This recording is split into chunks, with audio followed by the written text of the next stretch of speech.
조기숙 교수님과 함께하는 배제의 정치학 세 번째 시간입니다. 추운 날씨에 스튜디오까지 와주신 교수님 어서 오십시오. 안녕하세요. 어서 오시고요.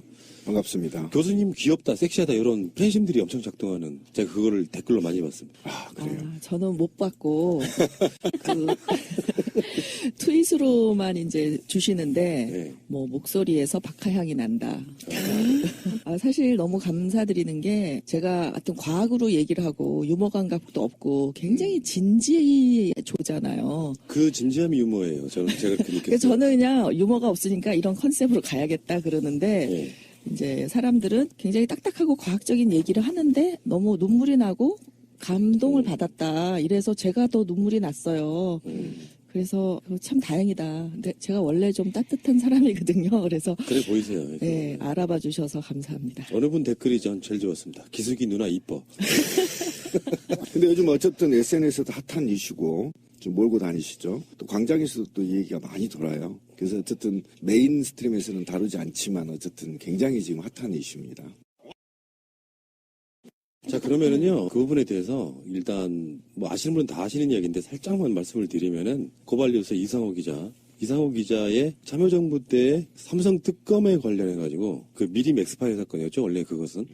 거기에서 참여정부가 또는 대표적으로는 문재인 당시 민정수석이 그 사건을 덮었다 주장이 있었어요. 거기에 대한 SNS상의 공방이 오고 가면서 논란이 좀 있었는데 거기에 대한 이야기는 조기숙 교수님께서 당시에 청와대 홍보수석이었기 때문에 상황을 좀 설명해 줄 수 있을 것 같다. 그래서 그 얘기 먼저 듣고 배제의 정책 세 번째 시간 시작해 보도록 하겠습니다. 이상호 기자의 발언이랄까요? 그걸 먼저 한번 들어볼게요. 한 개인 기자가 그 당시에 MBC 소속 기자이긴 했습니다만 그건 법적인 것뿐이었고 사실 한 개인 기자가 세계적인 거대 재벌 그리고 사실 국가 권력도 있었습니다. 그 당시에는 다른 언론도 있었습니다. 검찰 권력도 있었습니다. 그 모든 권력과 맞서 싸운 아마 한 그 언론인이 할 수 있는 역사상 거의 최대값을 하지 않았을까 저는 그렇게 생각합니다. 사실은 그런 말씀을 하시면 제가 아니 가령 이제 제가 너무 감사하고 일단 저 말씀을 좀 끊겠습니다. 네네. 여러분들 뭐 욕하실 것 같아서 네.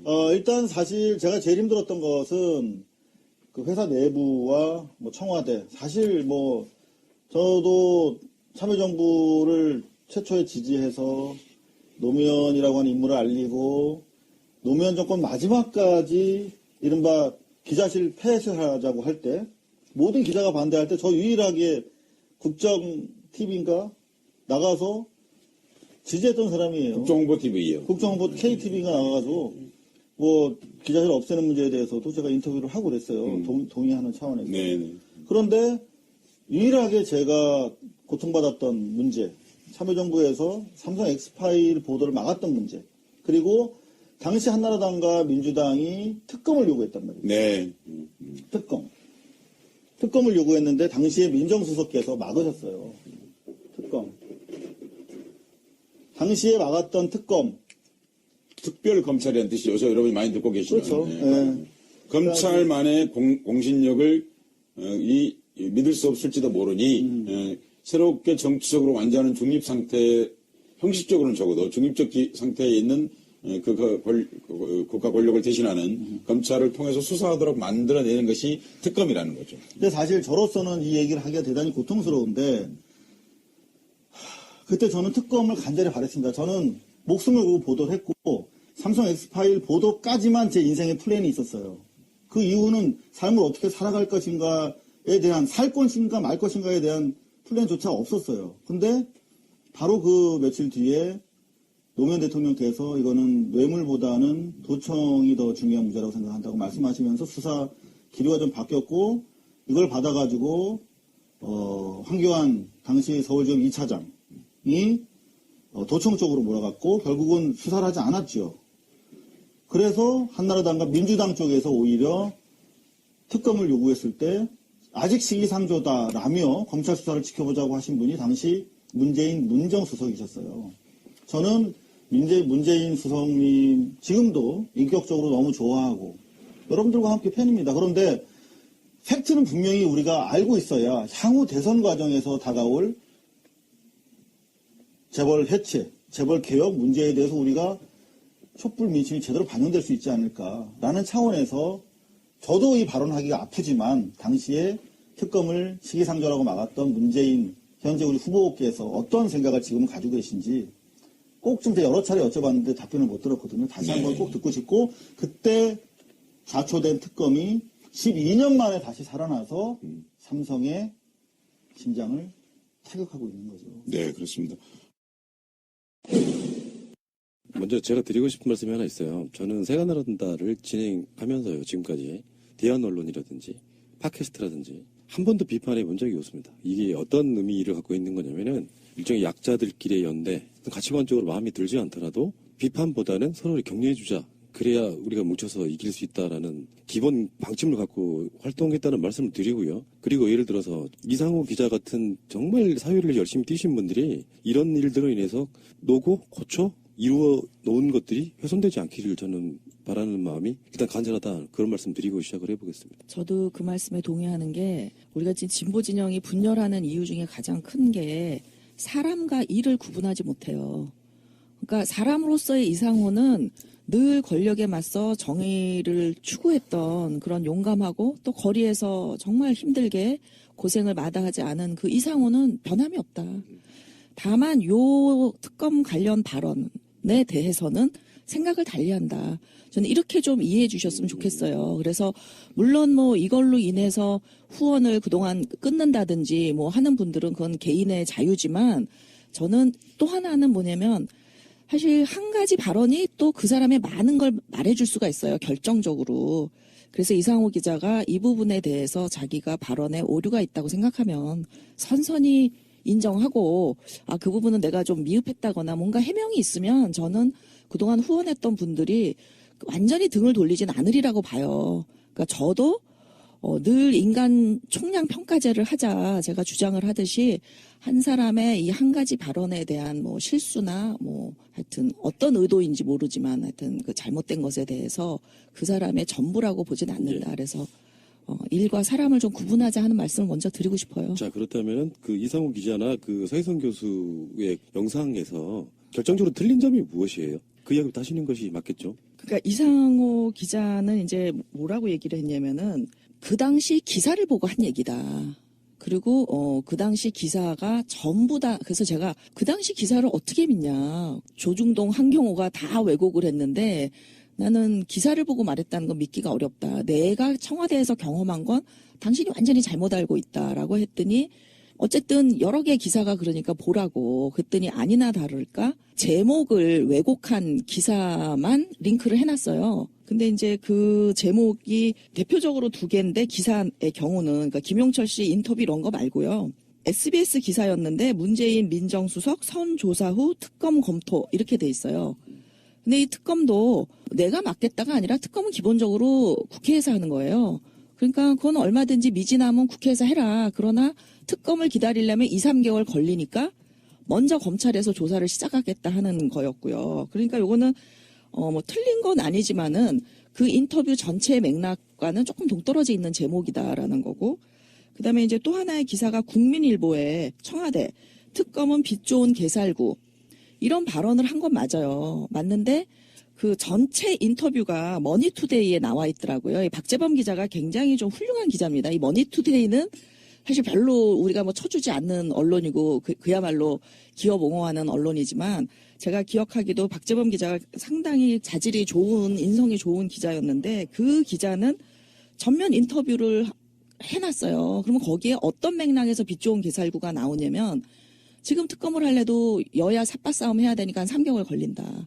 그럼 이거 지금 손 놓고 있자는 거냐. 그리고 지금 옛날 검찰과 달리 참여정부 검찰은 굉장히 독립돼 있으니까 얼마든지 국정원 수사를 할 수 있을 것 같다. 일단 하고 미진한 부분이 있으면은 또 하자 특검에서. 그리고 이제 내용에 관한 거 이런 얘기를 해요. 이 수사가 그 두 가지가 있는데 일단은 이게 삼성 엑스파일이 아니고요. 그건 한 개에 불과하고 270개의 국정원 녹취록이 있었던 거예요. 미림팀에. 네.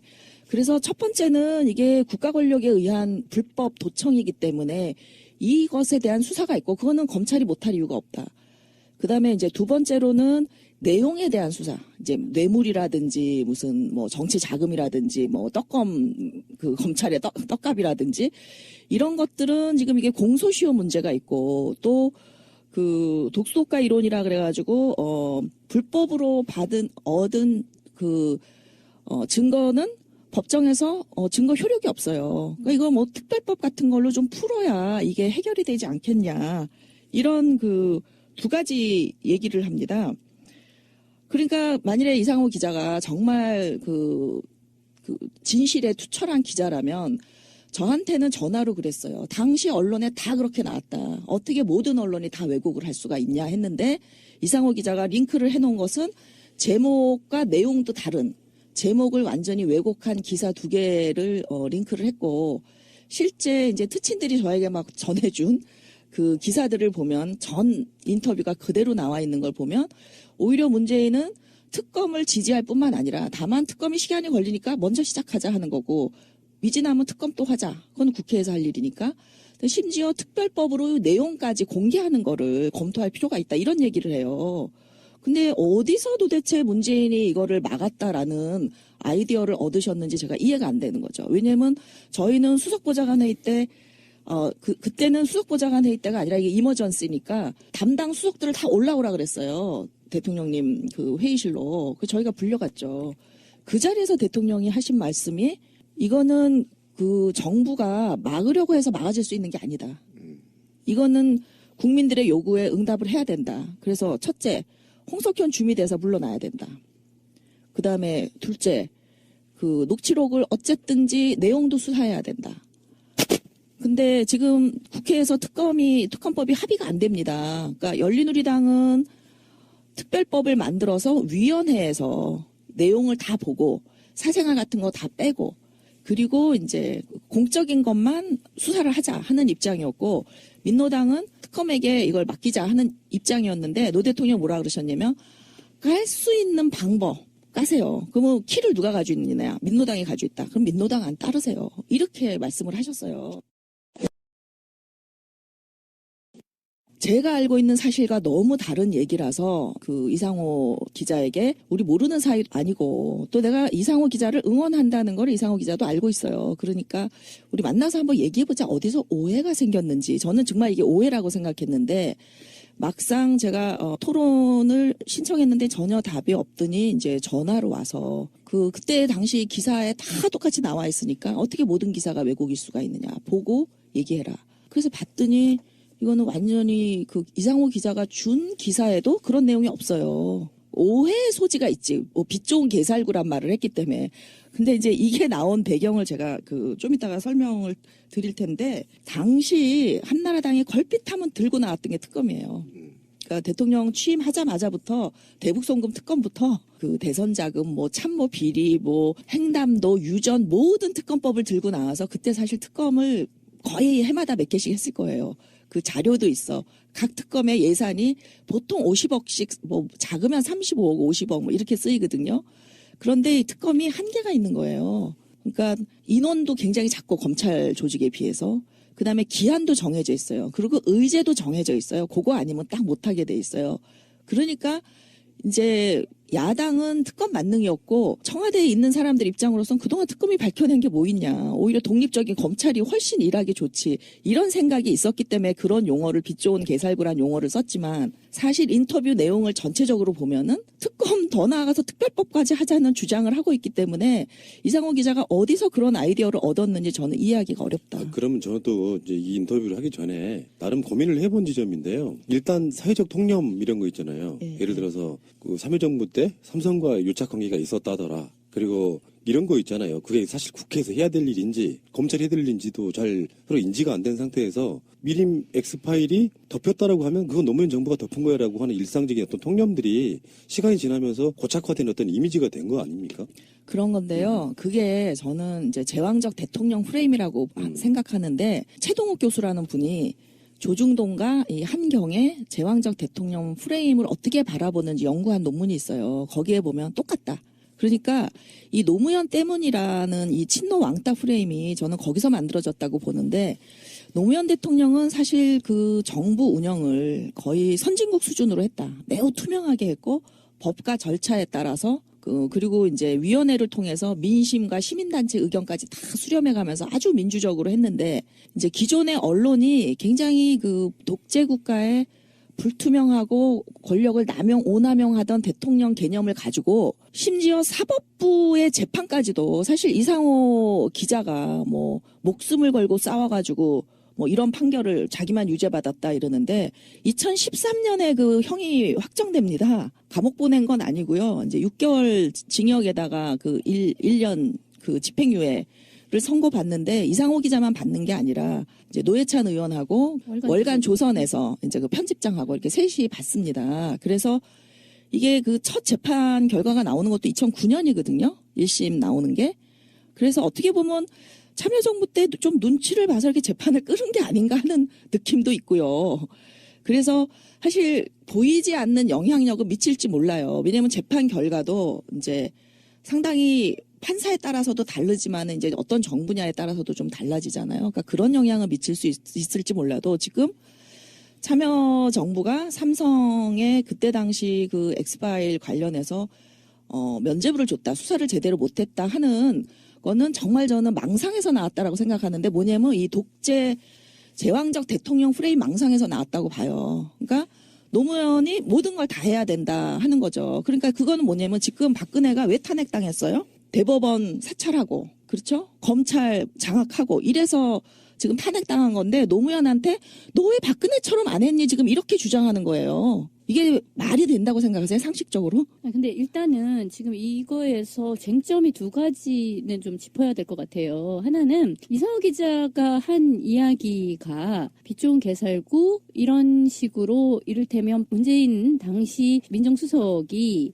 반대 의사를 이제 표명했다라는 건데 이제 그게 조금 와전이 되면서 막았다. 그러니까 사실 막았다와 반대 의사를 표명했다라는 것은 어떤 의미상의 좀 차이가 있죠. 적극적으로 그것을 막았느냐, 그냥 단지 반대 의사를 표명했느냐.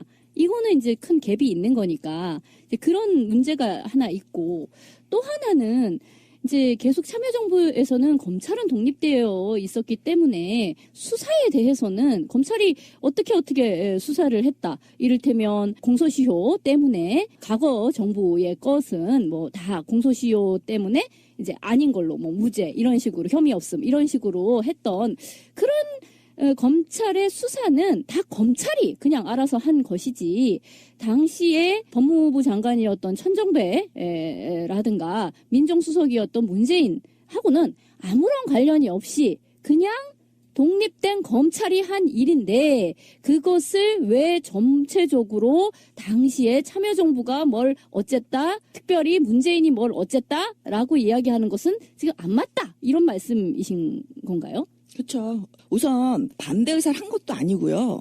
빛 좋은 개살구입을 뿐이기 때문에 빨리 검찰 수사 먼저 하고 미진하면 또 특검하자. 그리고 이제 검찰이 관련된 검찰 떡값에 관련된 것은 검찰이 하는 게 부적절하니까 그거는 별도로 특검할 수 있겠다라고 했지 결코 반대한 게 아니에요. 그래서 반대도 아닌데 반대라고 왜곡된 기사 제목을 뽑았고 그 기사 내용에는 사실 반대란 말이 안 나옵니다. 그건 해석이에요. 해석. 반대라고 해석한 거예요. 빛 좋은 개살구를. 그 해석을 반대란 해석을 내용은 전혀 그런 게 안 나와요. 근데 막았다. 분명히 막았다라고 얘기했잖아요. 다 들으셨죠? 막았다라고 얘기한 거는 이거는 오보다 저는 그렇게 보고 그다음에 검찰 수사는요. 민정수석이 개입해서는 안 되는 거예요. 왜 청와대가 거기에 개입을 합니까? 그런데 법무장관은 지휘를 할 수 있어요. 왜? 검찰이 법무장관 산하 행정조직이에요. 그래서 그때 당시 천정배 장관이 지휘를 했습니다. 개입을 했어요.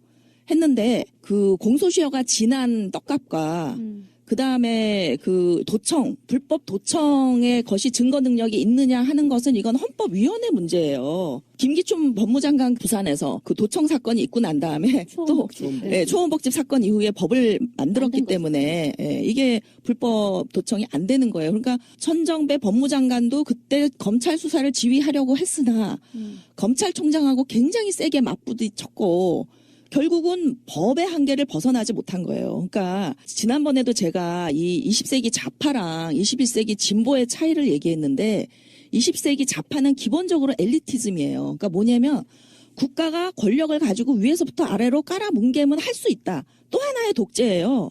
그러니까 분배도 정부가 원하면 할 수 있고 검찰 수사도 청와대가 원하면 할 수 있고 딱 저는 박근혜 저 반대쪽 거울이다. 그러니까 이념적으로만 좌파일 뿐이지 문화적으로는 차이가 없다. 그래서 21세기에는 좌우가 다 보수가 되는 거예요. 엘리티즘. 보수가 되고 진보는 뭐냐면 문화적 진보. 일단 법을 존중하는 거예요. 그리고 법을 새로 만들어서 하든지 해야지, 특별법을 만들어서 해야지 이거를 법적으로 안 되는 걸 위에서 깔아뭉개서 해서는 안 되는 거죠. 그러니까 지금 탄핵 나와 있으면서 이런 주장을 하는 거는 정말 저는 형용 모순이라고 생각을 하는 게 노무현도 똑같이 이렇게 해서 탄핵 당했어야 된다 그런 얘기입니까? 이제 대통령의 초법적인 권력 행사는 이상 더 없을 것입니다. 국가정보원, 검찰, 경찰, 국세청 이런 바 권력기관을 더 이상 정치 권력의 도구로 이용하지 않겠습니다. 이 사건 전체를 사실 삼성 X파일이 아니라 안기부 X파일 또는 뭐 국정원 X파일, 미림 X파일 이렇게 이제 봐야 되는 것이다. 그러니까 삼성 X파일은 지금 이상호 기자가 입수한 몇 개의 테이프에서 삼성과 관련된 이야기가 나오는 것인데 전체 이 사건을 놓고 보았을 때는 국가기관이 지속적으로 정적을 사찰한 이제 그것이 굉장히 큰 원래 큰 틀거리다. 그렇기 때문에 이 사건을 놓고서 이제 노무현 대통령이 그때 그랬던 거죠. 이거는 사실 삼성 떡값보다도 중요한 것이 이 도청 문제다. 이렇게 이제 얘기를 했단 말이죠. 그래서 그것이 전체적인 이 사건의 프레임 또는 가이드라인으로 작용을 했다라고 얘기를 할 때 이게 다른 사건들 뭐 초원복집 사건이라든지 뭐 이런 사건에서 그 도청의 내용보다도 도청을 했다는 사실로 프레임을 몰고 가는 것이 잘못인데 이것도 똑같이 그렇게 된 것이 아니냐 이렇게 얘기가 나올 적에 저는 이거는 조금 상황은 다르다고 생각을 해요. 왜냐하면 이건 국가기관에 의한 민간인 사찰이라는 것이 더 중요한 문제일 수 있을 거라고 생각해요. 대통령 입장이 아니라 이건 누가 봐도 300개의 국가의 권력을 이용한 범죄가 더 중요하지 거기 일부 내용에 나오는 그게 중요하지 않다는 게 아니라 일부 내용에 나오는 삼성 정치 자금이 더 중요하다고 보긴 어렵죠. 그것도 중요하지만 핵심의 본질은 이거는 국가 공권력을 사용한 도청이라는 범죄죠. 이건 조직적 범죄인데 상식적으로 보면 그렇게 봐야 되는 거 아니에요? 국가의 불법 도청 행위에 대해서 삼성 특검은 이제 무산됐으니까 국정원 행위에 대한 노무현 정부 안에서의 일종의 처벌 내지는 개혁의 어떤 그 과정은 있었습니까 그 당시? 아니 그래가지고 신건 그 임동원 국정원장 구속돼가지고 또 얼마나 난리가 났어. 그것도 이제 또 하나의 참여정부가 호남 그 김대중 정부와 거리를 그렇죠. 두기 위한 음모라고 그 난리를 쳤는데. 그러니까 그것도 이제 일부 그러니까 말하자면 YS 정권 때에 이루어진 것은 이제 공소시효가 지나간 거가 돼버렸고 DJ 정부 때의 사람들만 결국은 다쳤다. 지금 이제 한쪽에서는 계속 그렇게 이야기를 하고 있는 거죠.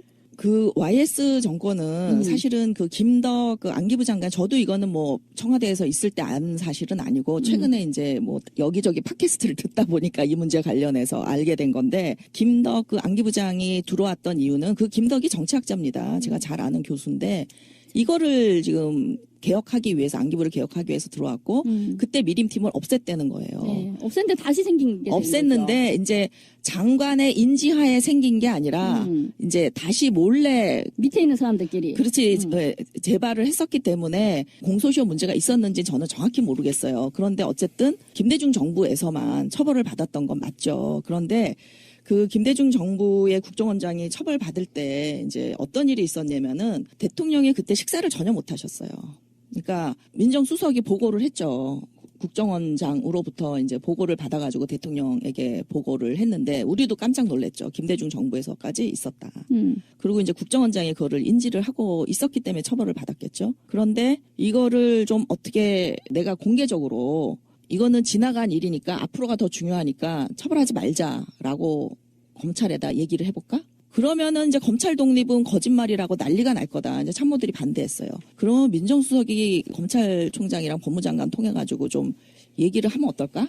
좀 덮고 넘어가자고. 근데 만일에 이 사람들이 말을 안 들으면 그때 검찰의 분위기는 말을 안 들을 분위기였어요. 말을 안 들으면 대통령의 권위가 땅에 떨어진다. 그래서 이쪽도 저쪽도 다 위험했던 거예요. 그래서 원칙대로 가는 수밖에 없을 것 같다. 그래서 대통령이 그다음에 식사를 못 하셔가지고요. 이렇게 피골이 상접했어요. 일주일간. 이렇게 완전히 이렇게 들어갔어요. 양볼이. 그러니까 제가 그걸 보고 있으니까 너무나 가슴이 미어지는 거예요. 그러니까 대통령은 이제 제가 호남 사람인 줄 알고 저에게 계속 전화를 하시는 거예요. 어떻게 됐냐고. 어떻게 됐냐고. 그 어떻게 됐냐고가 호남 민심이 어떻게 돌아가는지 인터넷에 뭐 어떤지 이걸 물어보시는 거예요. 근데 제가 할 수 있는 일이 있나요? 그러니까 전화 끊고는 이제 계속 우는 거예요, 저는. 그러니까 우리 비서가 들어왔다가 제가 계속 울고 있으니까 자기도 울고. 우리가 일주일을 그러고 보냈어요. 그러면서도 그 검찰의 수사를 하는 걸 못 막았다고요. 그런데 이게 민주정부의 전형적인 모습이에요. 근데 그거를 김대중 정부 국정원장이 처벌받은 거 가지고도 제가 신건 보좌관을 만났어요. 그 작년에인가 정동영 의원 만나러 갔다가 그 정동영 의원 보좌관을 하고 있더라고요. 그래서 신건 의원 보좌관이 저한테 이제 신건 의원 돌아가셨으니까 막 이 얘기를 하더라고요. 그래서 제가 이 얘기를 해줬어요. 그 당신들은 옛날 그 시각으로 이 참여정부를 보면 정말 이해를 못한다. 왜냐면 김대중 대통령 때만 해도 그래도 제왕적 대통령의 이 문화가 있었기 때문에 굉장히 검찰을 장악하려고 노력을 했죠. 측근들을 심으면서. 근데 결국은 검찰 장악을 못했어요. 김대중 대통령도. 그 임기 말에 그 홍삼 트리오 그 비리가 터져 나온 게 사실 이게 액수가 그렇게 많은 게 아니에요. 사람들이 언론에서 막 난리를 치니까 이게 뭐 엄청난 비리처럼 생각하지만 사실은 검찰들이 증거 다 가지고 있다가 임기 말에 다 그렇게 터트리면서 대통령을 그야말로 연맥인 거예요. 그러니까 노 대통령을 이걸 보면서 검찰은 절대로 우리가 장악을 못한다. 김영삼 대통령도 마찬가지예요. 김영삼, 김대중 다 검찰한테 당한 거예요. 그래서 우리 정부가 살 수 있는 길은 투명하게 얘네들에게 독립성을 주는 것밖에 없다. 우리도 검찰 개혁에 대해서 얼마나 많은 고민을 하고 의논을 했겠어요. 근데 결국은 모든 걸 다 해본 다음에 뭐 검찰에 호남 사람 갖다 놓고 별짓을 다 해도 김대중 대통령 결국 안 되더라. 그러니까 결국 우리는 우리가 깨끗하게 우리 관리하는 수밖에 없다라고 했고 김대중 정부의 국정원장 구속도 못 막은 거고 그래서 굉장히 괴로웠지만 우리로서 그냥 법대로 한 것뿐이 없기 때문에 오해를 받아도 어떻게 할 수가 있는 게 아니에요. 그래서 그 얘기를 했더니 그 신건 보좌관이 뭐라 그러냐면 이제 이해를 하시더라고요, 이분이. 그러면서 사실 우리가 섭섭한 건 우리를 좀 위로해달라는 거예요. 왜 문재인을 이렇게 안 내려와요? 그러더라고요. 그래서 그건 맞다. 위로가 필요하다. 광주. 예. 그래서 그 점에 대해서는 충분히 그 공감을 하고 정말 많은 위로가 필요하다라고 생각을 하지만 제발 20세기 그 제왕적 대통령적 프레임으로 참여정부를 해석하고 요구하지 말아주시면 좋겠어요. 결국은 뭐 법대로 다 했지만 정치적으로 또는 도덕적으로 별로 건진 게 없는 것 같다라는 생각이 들어요. 그런데 지금 삼성에 대해서는요. 그때로서는 그러면 노무현 정부 입장에서는 삼성이 떡값을 어떻게 나눠주고 어쩌든 간에 그거는 아주 일부, 극히 일부에 해당되는 이야기고 그다지 중요하지 않다. 이렇게 생각을 했다는 건가요? 그렇지 않고요. 네. 지금 많은 그 문제가 됐던 게 노회찬 의원 같은 게 문제가 됐던 게 이제 검사들의 그 명단을 발표한 게 그렇죠. 문제였는데 실제로 그 녹취록에는 명단도 없다 그래요. 그리고 돈이 액수가 500에서 2천만 원 사이래요. 그러면은 뇌물이 5천만 원 이하면은요. 공소시효가 5년뿐이 안 돼요. 그다음에 이제 정치 자금인데 정치 자금 어디로 갔겠어요? 97년 대선이면? 이회창 김대중 쪽으로 갔겠죠. 네. 그리고 이제 그 문제를 특검을 했으면은 참여정부도 못 막았을 거예요. 그 내용에 까지는 거에 대해서. 그렇죠. 네. 그러나 이회창은 이미 삼성으로부터 2002년에 돈 받은 걸로 이미 다 또 단죄를 받았고 삼성도 단죄를 받았고 그러니까 이게 사실은 도청이 그 정치자금보다 더 중요했던 이유는 참여정부는 2003년에 이미 모든 수사를 통해서요 대선 자금을 다 깠습니다. 그러면 97년에 줬던 사람이 2002년에 안 줬겠어요?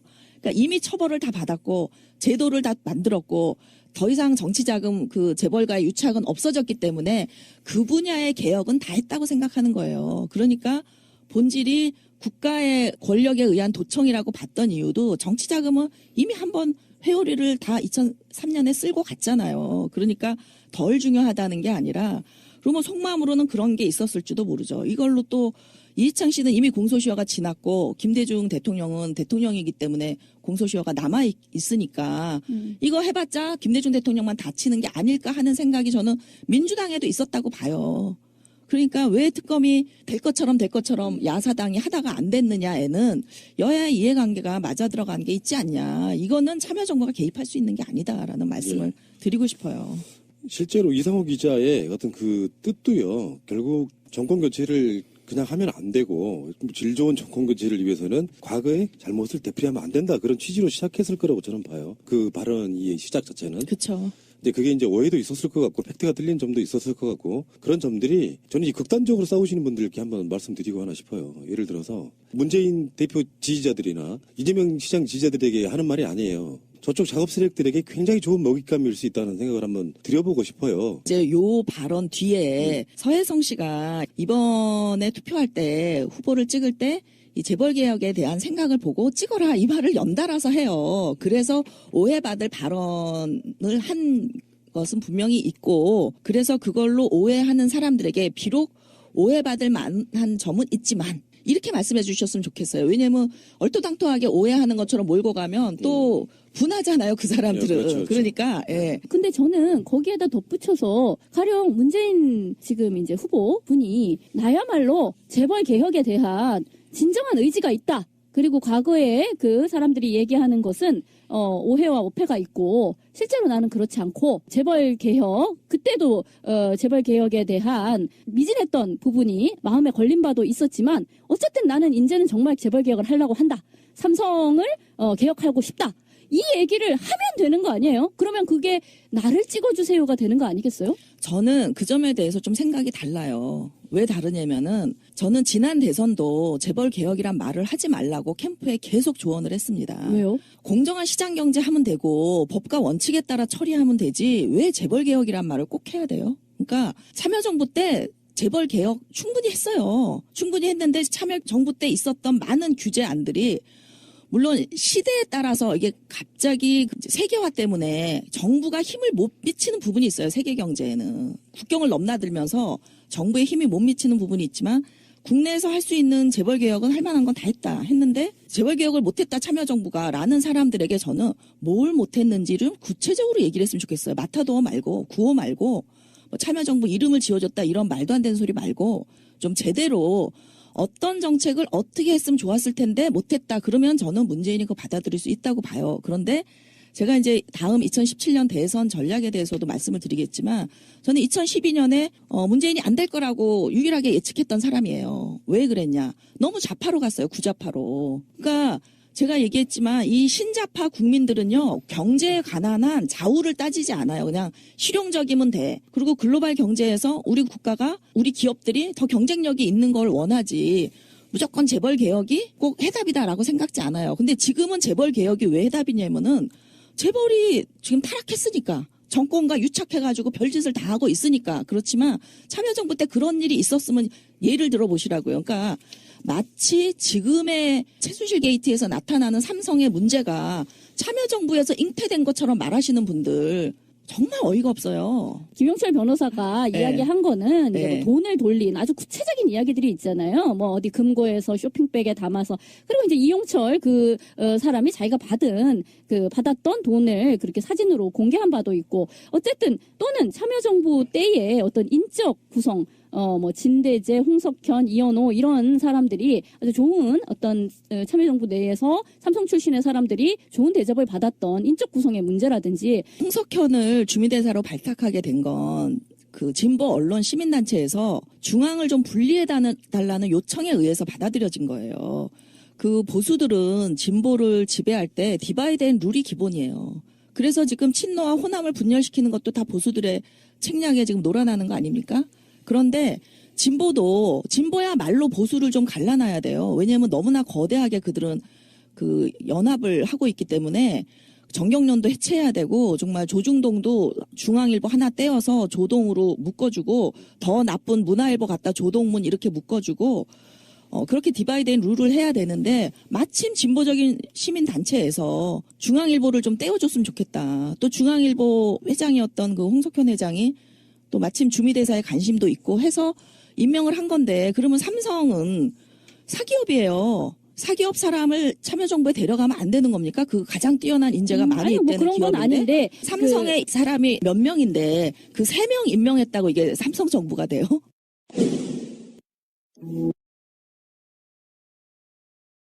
저는 사회적 관계에서도 그런 게 있다고 생각하거든요. 진정성을 상대방이 믿으면은 들려오는 소문만 갖고 듣지 않고요. 상대방한테 직접 물어보고 진짜 네가 그렇게 했냐고 물어보는 사람들이 있고요. 어떤 경우에는 소문만 듣고 공격하는 사람도 있다고 저는 생각해요. 바로 그게 언론 프레임에 대한 얘기잖아요. 정권 교체해서 새로 들어선 정부가 재벌 개혁이라든지 이런 것을 하는 데 있어가지고 밑거름이 되기를 바래요. 그렇지 않고 소모적인 논쟁으로 간다면 저는 의미가 별로 없다고 생각이 들고요. 이제 우리나라에서 솔직히 그 민주당 지지의 핵심 계층이 어디냐 하면 화이트칼라예요. 화이트칼라인데 이제 노무현 대통령은 화이트칼라로부터 한 65%의 압도적인 지지를 받았는데 그럼 그때 뭐 참여정부엔 재벌 규제 정책이 없었냐? 출자 총액 제한부터 규제 정책, 뭐 순환 출자 제한 다 있었는데 2008년에 이명박 대통령이 다 없애버려요. 근데 그 참여정부에서 있었던 규제 정책이 2008년에 다 없어지는데 그 이명박 박근혜 때 문제가 노무현 때부터 시작된 거다라는 이 주장이 도대체 어떻게 그 논리성을 가질 수 있는지 저는 이해가 안 가고. 법인세 인하는 어떻게 생각하세요? 법인세 인하는요, 참여정부가 한 게 아니에요. 한나라당이 다수당일 때, 그리고 열린우리당이 45석이냐, 54석이냐, 미니 여당일 때 밀려서 한 거예요. 근데 노무현 대통령이 이거 굉장히 거부권 행사하고 싶어 하셨어요. 근데 못해서 여러 번 후회하셨어요. 그리고 몇 번 이 얘기를 하셨어요. 어떻게 구자파들은 보고 싶은 것만 보고 읽고 싶은 것만 읽냐고. 노 대통령이 이 발언을 법인세 인하가 과연 맞는 정책이었는지 회의스럽다라는 발언을 공식석상에도 여러 번 하셨어요. 근데 열린우리당이 어쨌든 이제 다수당이 되었잖아요. 그리고 나서는 어떤 정책의 변화가 그러면 있었을 수도 있는데 그렇지 못한 것은 그럼 노무현 대통령과 열린우리당은 아무런 또 영향력을 미칠 수 없는 관계이기 때문에 그랬다는 건가요? 그럼? 당연하죠. 왜냐하면 모든 학자들이 대통령에게 그 제왕적 대통령이 제왕적 총재가 화두였어요. 그때 당시에. 그래서 김대중 대통령도 매일 제왕적 총재 내려놓으라고 요구를 해가지고 결국은 총재 자리 내놓으시고 출당까지 당하셨고 이회창 씨도 매일 제왕적 총재라고 비난을 받을 때여서 노무현 대통령은 당원이었지 일체 당권을 가지고 있지 않았고 실제로 열린우리당이 당의장이 맨날 바뀌고 11명이었어요. 몇 개월에 한 번씩 바뀌고 이럴 때에도 노 대통령이 좀 누구누구로 추대해서 이렇게 가면 어떻겠냐라고 제안을 해본 적이 있는데 안 들어요.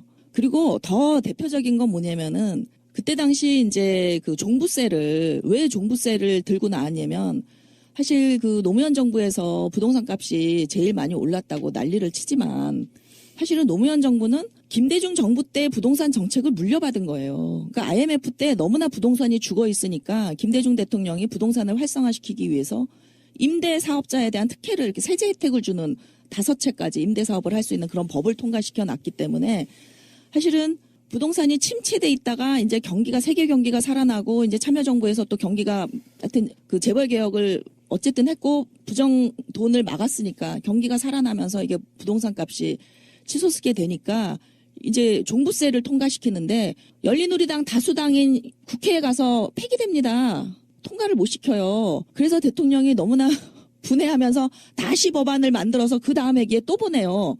또 폐기됩니다. 2번 폐기되고 어떻게 했냐. 우리가 종부세에 올인했어요. 올인해가지고 국정홍보처에서 100명 공론조사를 했어요. 이제 100명을 모아서 이 종부세에 대한 설명을 하고 왜냐면 그때 보수 언론에서 세금 폭탄이니 막 이러니까요. 우리 집에 그때 일 도와주러 오시던 도우미 아주머니 집 없어요. 근데 자기는 박근혜 찍고 싶대요. 왜 그러냐니까 세금을 없애줄 것 같아서. 그래서 아주머니 소득세 내세요? 아니요. 재산 있으세요? 집 있으세요? 아니요. 근데 세금이 싫다는 거예요. 이게 우리나라 현실이에요. 그런데 어쨌든 공론조사를 통해서 이 종부세가 얼마나 1%에 해당하는 세금이고 대다수의 국민이 이걸로 어떤 혜택을 볼 것인지 종부세는 또 다 지방 교부금으로 쓰게 해놨거든요.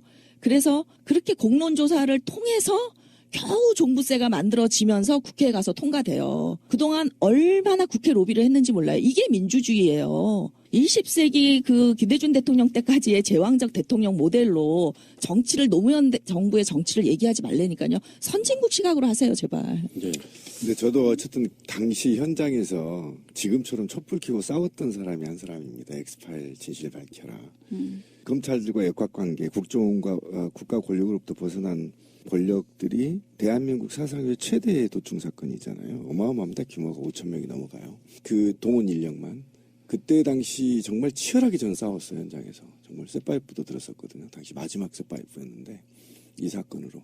그런 사람의 한 사람으로서 지금 격세지감을 느끼는데 사실은 그때 당시 왜 조 교수님이 울었어야 됐는지가 이제 좀 이해가 가요. 그때 검찰하고 평검사들하고도 마음대로 못했던 노무현 대통령이 있었고 끊임없이 견제를 했던 거 있었고 그다음 호남 홀대론도 여기 이제 적용이 됐던 거고 이런 전반적인 측면에 봤을 때 아무것도 움직일 수 없었던 청와대에서 그다음에 이게 블루오션이었거든요. 참여정부에서는 이거 건드리면 과거 정부 다 죽일 수 있었던 건데 그러지 못했다는 아픔이 있네요. 그때 당시 주진우 기자가 노건평 씨 기사를 처음 내보내요.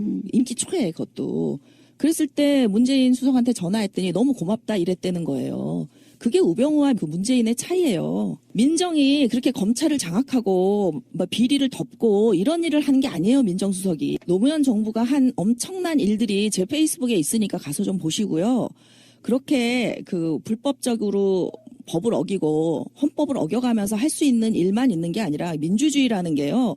결과의 합리성을 보장하진 않아요.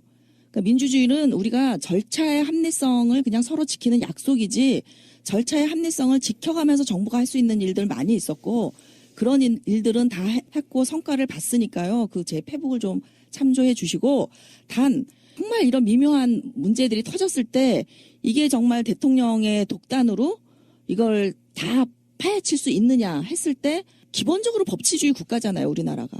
헌법과 법률을 위반하면서 할 수 있는 부분은 없다는 거예요. 근데 지금은 사실 촛불이 어떻게 보면 초법률적인 일도 조금 해요. 그러니까 예를 들면은 이제 이번에 탄핵 때 국회의원들이 다 아마 사퇴서를 당 대표한테 제출을 했는데 이게 무슨 의미가 있어요. 야당만 사퇴서를 내는 게.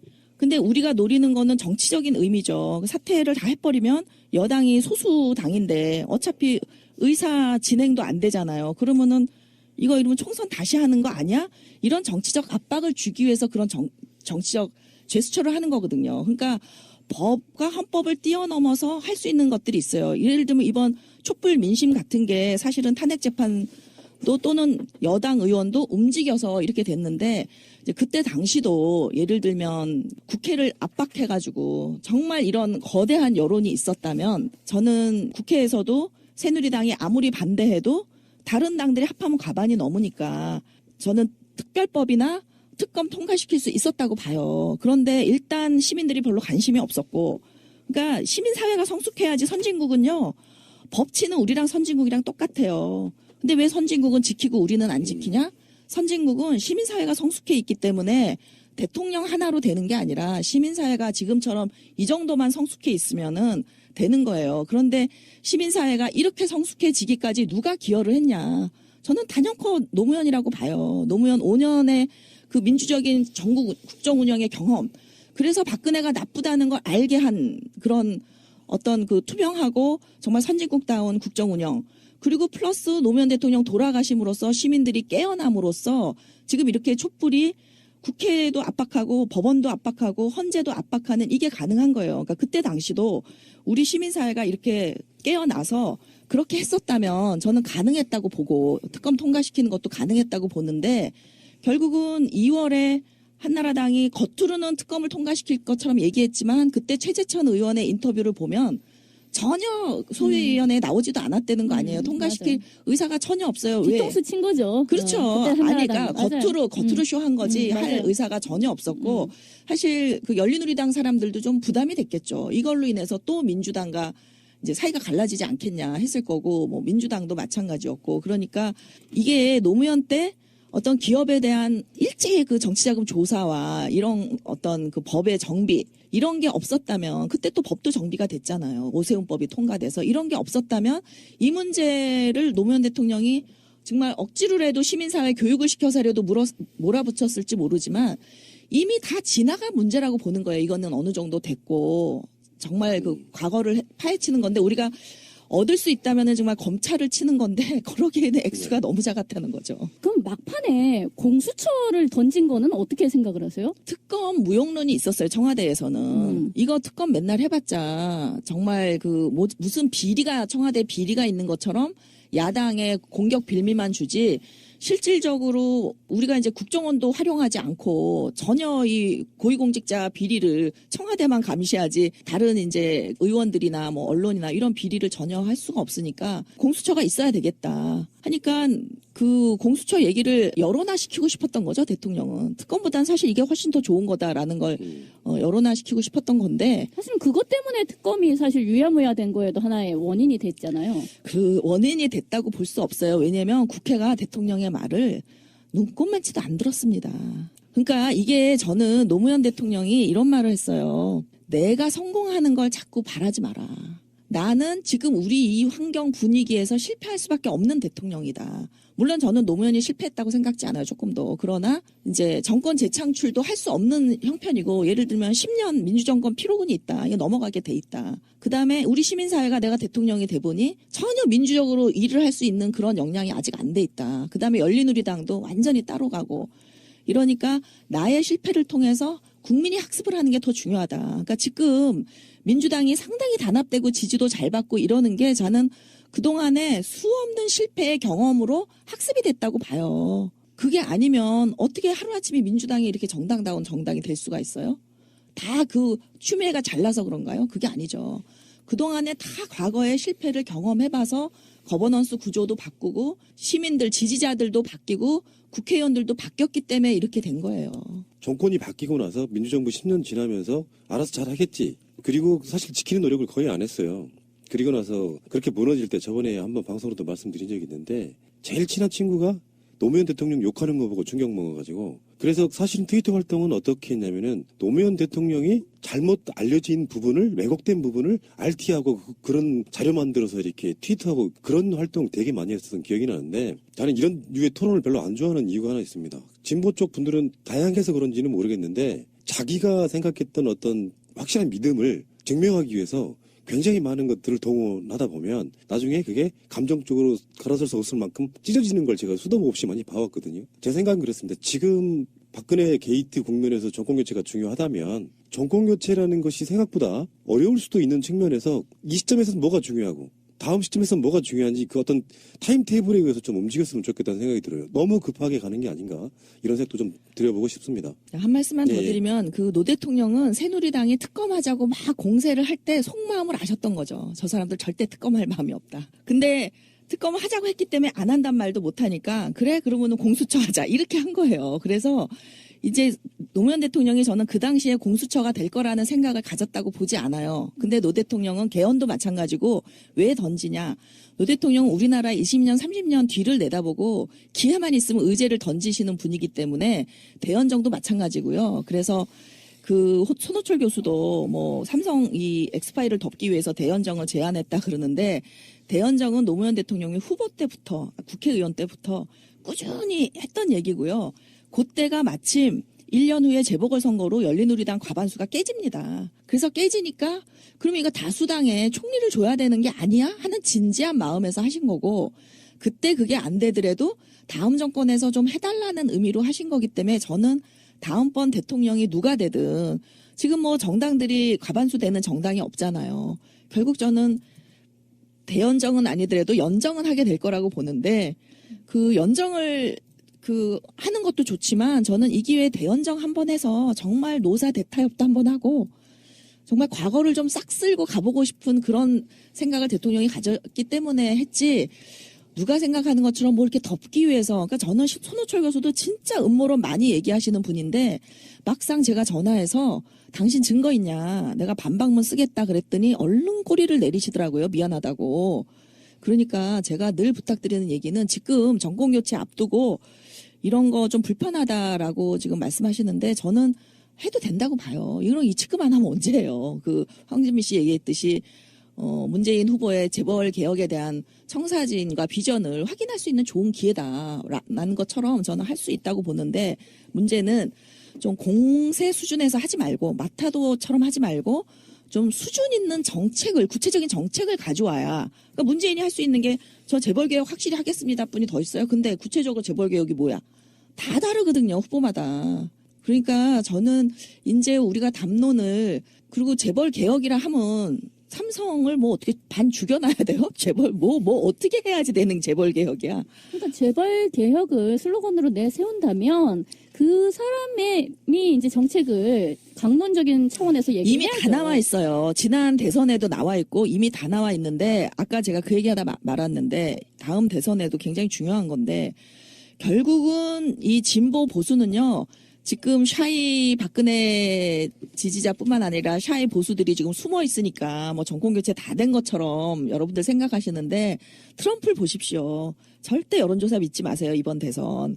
부끄러워서 지지한단 말 절대 안 하면서 찍을 사람 많이 나올 거예요. 그래서 물론 박근혜는 지지하지 않아도 차기 보수 단일 후보가 나오면은 찍을 사람 얼마든지 있기 때문에 지금 그렇게 녹록한 환경이 아니고 그다음에 결국은 중도표를 먹는 사람이 이기는 건데 제가 이제 제3세대 시민권자들이 이제 저는 신주류라고 보는데 우리 사회에 그들의 핵심이 이제 와이칼라고 그다음에 일부 전문직일 수도 있고 그다음에 노무현 대통령이 대통령 된 다음에 대통령 지지자로 돌아선 저소득층은 전통적으로 새누리당 지지거든요.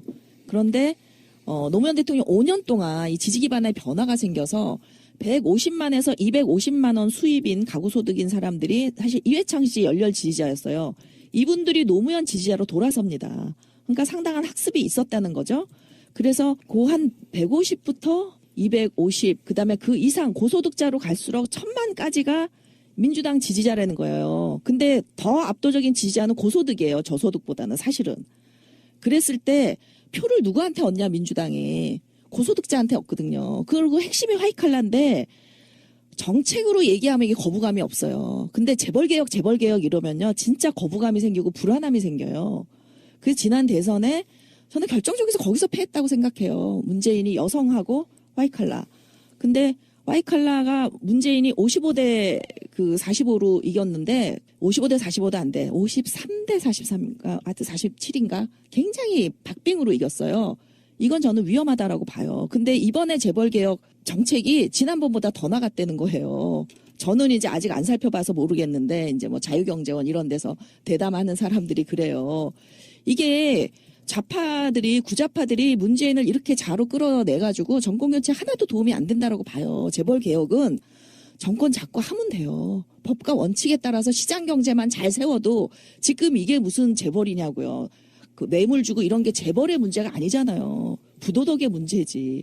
이거는 법과 원칙으로 잘 잡으면 되는데 말로 자꾸 재벌개혁 구좌파들이 이래서 문재인이 그 표를 얻기 위해서 또 좌로 가면 구좌파로 가면 저는 이번 대선도 어렵다라고 봐요. 그래서 정말 좀 전략적 마인드로 접근할 필요가 있다. 재벌 경제는 우리 경제 성장의 견인차였습니다. 그러나 한편으로 공정한 시장을 어지럽혔습니다. 반칙과 특권, 부정부패로 서민 경제를 무너뜨렸습니다. 이제 재벌 경제는 경제 성장의 걸림돌이 되고 재벌 자신의 경쟁력을 약화시키기에 이르렀습니다. 이번에 단호하게 정경유착의 고리를 끊고 재벌 적폐를 청산해야 우리 경제를 살리고 국민 모두 잘 사는 나라로 갈 수 있습니다. 재벌 총수일가는 분식회계, 비자금 조성, 세금 탈루, 사익 편취 등 수많은 기업 범죄의 몸통이었습니다.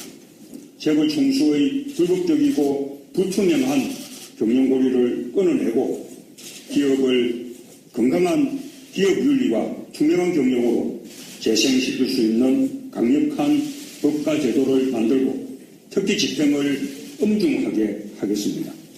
총수일가의 사익 추구에 편들지 않는 공정한 감사위원과 이사가 선출되도록 제도화하겠습니다.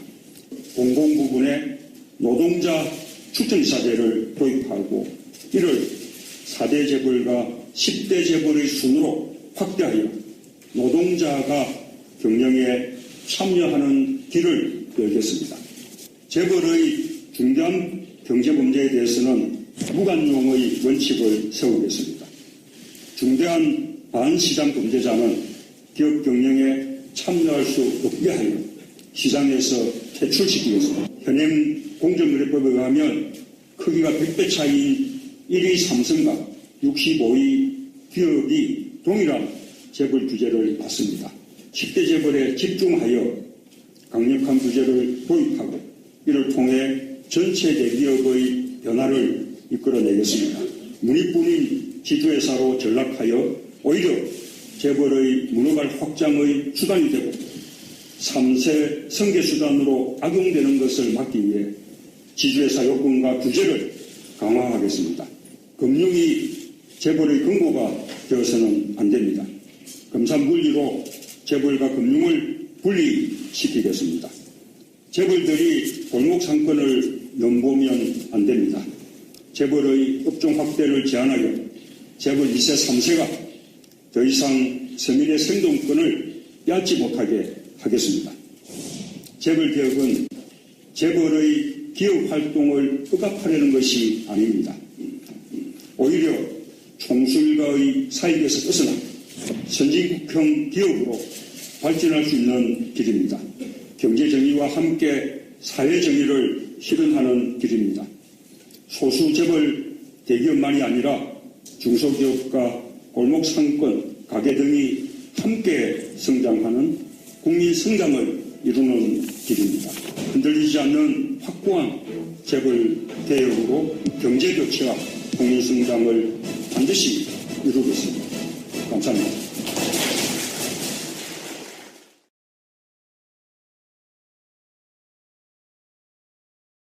임무를 알리고 노무현 정권 마지막까지 이른바 기자실 폐쇄하자고 할 때 모든 기자가 반대할 때 저 유일하게 국정 TV인가 나가서 지지했던 사람이에요. 국정홍보TV요. 국정홍보 KTV가 나가가지고 뭐 기자실 없애는 문제에 대해서도 제가 인터뷰를 하고 그랬어요. 동의하는 차원에서. 네. 그런데 유일하게 제가 고통받았던 문제, 참여정부에서 삼성 엑스파일 보도를 막았던 문제, 그리고 당시 한나라당과 민주당이 특검을 요구했단 말이에요. 네. 특검을 요구했는데 당시에 민정수석께서 막으셨어요. 특검. 당시에 막았던 특검. 특별검찰이라는 뜻이 요새 여러분이 많이 듣고 계시죠. 그렇죠. 네. 네. 검찰만의 공신력을 믿을 수 없을지도 모르니 새롭게 정치적으로 완전한 중립 상태, 형식적으로는 적어도 중립적 상태에 있는 국가 권력을 대신하는 검찰을 통해서 수사하도록 만들어내는 것이 특검이라는 거죠. 근데 사실 저로서는 이 얘기를 하기가 대단히 고통스러운데 그때 저는 특검을 간절히 바랬습니다. 저는 목숨을 걸고 보도를 했고 삼성 엑스파일 보도까지만 제 인생의 플랜이 있었어요. 그 이후는 삶을 어떻게 살아갈 것인가에 대한 살 것인가 말 것인가에 대한 플랜조차 없었어요. 근데 바로 그 며칠 뒤에 노무현 대통령께서 이거는 뇌물보다는 도청이 더 중요한 문제라고 생각한다고 말씀하시면서 수사 기류가 좀 바뀌었고 이걸 받아가지고 황교안 당시 서울지검 2차장이 도청 쪽으로 몰아갔고 결국은 수사를 하지 않았죠. 그래서 한나라당과 민주당 쪽에서 오히려 특검을 요구했을 때 아직 시기상조다라며 검찰 수사를 지켜보자고 하신 분이 당시 문재인 문정수석이셨어요. 저는 문재인 수석님 지금도 인격적으로 너무 좋아하고 여러분들과 함께 팬입니다. 그런데 팩트는 분명히 우리가 알고 있어야 향후 대선 과정에서 다가올 재벌 해체, 재벌 개혁 문제에 대해서 우리가 촛불 민심이 제대로 반영될 수 있지 않을까라는 차원에서 저도 이 발언하기가 아프지만 당시에 특검을 시기상조라고 막았던 문재인 현재 우리 후보께서 어떤 생각을 지금 가지고 계신지 꼭 좀 여러 차례 여쭤봤는데 답변을 못 들었거든요. 다시 한번 꼭 듣고 싶고 그때 자초된 특검이 12년 만에 다시 살아나서 삼성의 심장을 타격하고 있는 거죠. 네, 그렇습니다. 먼저 제가 드리고 싶은 말씀이 하나 있어요. 저는 새가 날아든다를 진행하면서요, 지금까지 대한 언론이라든지 팟캐스트라든지 한 번도 비판해 본 적이 없습니다. 이게 어떤 의미를 갖고 있는 거냐면은 일종의 약자들끼리의 연대, 가치관적으로 마음에 들지 않더라도 비판보다는 서로 격려해주자. 그래야 우리가 뭉쳐서 이길 수 있다라는 기본 방침을 갖고 활동했다는 말씀을 드리고요. 그리고 예를 들어서 이상호 기자 같은 정말 사회를 열심히 뛰신 분들이 이런 일들로 인해서 노고, 고쳐, 이루어 놓은 것들이 훼손되지 않기를 저는 바라는 마음이 일단 간절하다. 그런 말씀 드리고 시작을 해보겠습니다. 저도 그 말씀에 동의하는 게 우리가 지금 진보 진영이 분열하는 이유 중에 가장 큰 게 사람과 일을 구분하지 못해요. 그러니까 사람으로서의 이상호는 늘 권력에 맞서 정의를 추구했던 그런 용감하고 또 거리에서 정말 힘들게 고생을 마다하지 않은 그 이상호는 변함이 없다. 다만 요 특검 관련 발언에 대해서는 생각을 달리한다. 저는 이렇게 좀 이해해 주셨으면 좋겠어요. 그래서 물론 뭐 이걸로 인해서 후원을 그동안 끊는다든지 뭐 하는 분들은 그건 개인의 자유지만 저는 또 하나는 뭐냐면 사실 한 가지 발언이 또 그 사람의 많은 걸 말해줄 수가 있어요. 결정적으로. 그래서 이상호 기자가 이 부분에 대해서 자기가 발언에 오류가 있다고 생각하면 선선히 인정하고 그 부분은 내가 좀 미흡했다거나 뭔가 해명이 있으면 저는 그동안 후원했던 분들이 완전히 등을 돌리진 않으리라고 봐요. 그러니까 저도 늘 인간 총량 평가제를 하자 제가 주장을 하듯이 한 사람의 이 한 가지 발언에 대한 뭐 실수나 뭐 하여튼 어떤 의도인지 모르지만 하여튼 그 잘못된 것에 대해서 그 사람의 전부라고 보진 않는다. 그래서 일과 사람을 좀 구분하자 하는 말씀을 먼저 드리고 싶어요. 자, 그렇다면은 그 이상호 기자나 그 서희선 교수의 영상에서 결정적으로 틀린 점이 무엇이에요? 그 이야기부터 하시는 것이 맞겠죠? 그러니까 이상호 기자는 이제 뭐라고 얘기를 했냐면은 그 당시 기사를 보고 한 얘기다. 그리고 그 당시 기사가 전부 다 그래서 제가 그 당시 기사를 어떻게 믿냐. 조중동 한경호가 다 왜곡을 했는데 나는 기사를 보고 말했다는 건 믿기가 어렵다. 내가 청와대에서 경험한 건 당신이 완전히 잘못 알고 있다라고 했더니 어쨌든 여러 개의 기사가 그러니까 보라고 그랬더니 아니나 다를까 제목을 왜곡한 기사만 링크를 해놨어요. 근데 이제 그 제목이 대표적으로 두 개인데 기사의 경우는 그러니까 김용철 씨 인터뷰 이런 거 말고요. 기사들을 보면 전 인터뷰가 그대로 나와 있는 걸 보면 오히려 문재인은 특검을 지지할 뿐만 아니라 다만 특검이 시간이 걸리니까 먼저 시작하자 하는 거고 미진하면 특검 또 하자. 그건 국회에서 할 일이니까. 심지어 특별법으로 내용까지 공개하는 거를 검토할 필요가 있다. 이런 얘기를 해요. 근데 어디서 도대체 문재인이 이거를 막았다라는 아이디어를 얻으셨는지 제가 이해가 안 되는 거죠. 왜냐하면 저희는 수석보좌관 회의 때 그때는 수석보좌관 회의 때가 아니라 이게 이머전시니까 담당 수석들을 다 올라오라 그랬어요. 대통령님 그 회의실로. 저희가 불려갔죠. 그 자리에서 대통령이 하신 말씀이 이거는 그 정부가 막으려고 해서 막아질 수 있는 게 아니다. 이거는 국민들의 요구에 응답을 해야 된다. 그래서 첫째, 홍석현 주미대사 물러나야 된다. 그 다음에 둘째, 그 녹취록을 어쨌든지 내용도 수사해야 된다. 근데 지금 국회에서 특검법이 합의가 안 됩니다. 그러니까 열린우리당은 특별법을 만들어서 위원회에서 내용을 다 보고 사생활 같은 거 다 빼고 그리고 이제 공적인 것만 수사를 하자 하는 입장이었고 민노당은 특검에게 이걸 맡기자 하는 입장이었는데 노 대통령이 뭐라 그러셨냐면 깔 수 있는 방법 까세요. 그러면 키를 누가 가지고 있느냐. 민노당이 가지고 있다. 그럼 민노당 안 따르세요. 이렇게 말씀을 하셨어요. 제가 알고 있는 사실과 너무 다른 얘기라서 그 이상호 기자에게 우리 모르는 사이 아니고 또 내가 이상호 기자를 응원한다는 걸 이상호 기자도 알고 있어요. 그러니까 우리 만나서 한번 얘기해보자. 어디서 오해가 생겼는지. 저는 정말 이게 오해라고 생각했는데 막상 제가 토론을 신청했는데 전혀 답이 없더니 이제 전화로 와서 그때 당시 기사에 다 똑같이 나와 있으니까 어떻게 모든 기사가 왜곡일 수가 있느냐. 보고 얘기해라. 그래서 봤더니 이거는 완전히 그 이상호 기자가 준 기사에도 그런 내용이 없어요. 오해의 소지가 있지. 빛 좋은 개살구란 말을 했기 때문에. 근데 이제 이게 나온 배경을 제가 좀 이따가 설명을 드릴 텐데 당시 한나라당이 걸핏하면 들고 나왔던 게 특검이에요. 그러니까 대통령 취임하자마자부터 대북송금 특검부터 그 대선 자금, 뭐 참모 비리, 뭐 횡담도, 유전 모든 특검법을 들고 나와서 그때 사실 특검을 거의 해마다 몇 개씩 했을 거예요. 그 자료도 있어. 각 특검의 예산이 보통 50억씩 뭐 작으면 35억, 50억 뭐 이렇게 쓰이거든요. 그런데 이 특검이 한계가 있는 거예요. 그러니까 인원도 굉장히 작고 검찰 조직에 비해서. 조기숙 교수님과 함께하는 배제의 정치학 세 번째 시간입니다. 추운 날씨에 스튜디오까지 와주신 교수님 어서 오십시오. 안녕하세요. 어서 오시고요. 반갑습니다. 교수님 귀엽다, 섹시하다 이런 팬심들이 엄청 작동하는 제가 그거를 댓글로 많이 봤습니다. 아, 그래요? 저는 못 받고 그 트윗으로만 이제 주시는데 네. 뭐 목소리에서 박하향이 난다. 사실 너무 감사드리는 게 제가 하여튼 과학으로 얘기를 하고 유머 감각도 없고 굉장히 진지조잖아요. 그 진지함이 유머예요. 제가 그렇게 그래서 느꼈어요. 저는 그냥 유머가 없으니까 이런 컨셉으로 가야겠다 그러는데 네. 이제 사람들은 굉장히 딱딱하고 과학적인 얘기를 하는데 너무 눈물이 나고 감동을 받았다. 이래서 제가 더 눈물이 났어요. 그래서 참 다행이다. 근데 제가 원래 좀 따뜻한 사람이거든요. 그래서 그래 보이세요. 네, 알아봐 주셔서 감사합니다. 어느 분 댓글이 전 제일 좋았습니다. 기숙이 누나 이뻐.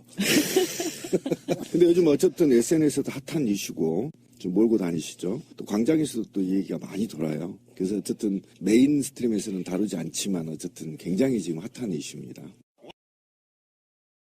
자, 그러면은요, 그 부분에 대해서 일단 뭐 아시는 분은 다 아시는 이야기인데 살짝만 말씀을 드리면은 고발뉴스 이상호 기자의 참여정부 때 삼성 특검에 관련해가지고 그 미림 엑스파일 사건이었죠. 원래 그것은.